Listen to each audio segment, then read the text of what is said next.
Baikhora ISKCON পরিচালিত জগন্নাথ মন্দিরের প্রধান পুরোহিতের আমন্ত্রণে মন্দিরে আসলেন ত্রিপুরার রাজ্যের রাজ্যপাল।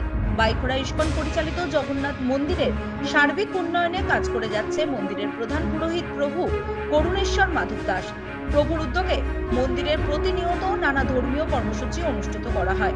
প্রভুর উদ্যোগে আয়োজিত ধর্মীয় কর্মসূচির মধ্যে রাজ্য ও বহির্রাজ্য থেকে ব্যাপক হারে ভক্তদের সমাগম ঘটে।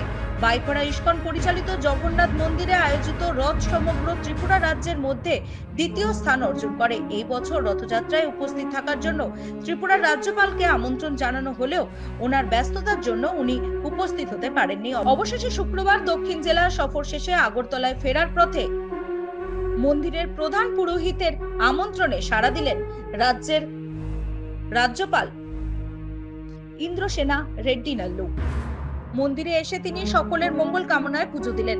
মন্দিরে থাকা নিমাই প্রভুর হাত ধরে রাজ্যপাল পূজা দেন। প্রভু করুণেশ্বর মাধব দাসের ডাকে সাড়া দিয়ে আজকের দিনে মন্দিরে রাজ্যপালের আগমনকে কেন্দ্র করে মন্দিরে ভক্তদের মধ্যে ব্যাপক আনন্দের বাতাবরণ লক্ষ্য করা যায়। আজকে কিছুক্ষণ আগে আমাদের মন্দিরে ত্রিপুরা রাজ্যের মহামান্য রাজ্যপাল শ্রীযুক্ত নাল্লু ইন্দ্রসেনা রেড্ডি জি এসেছিলেন।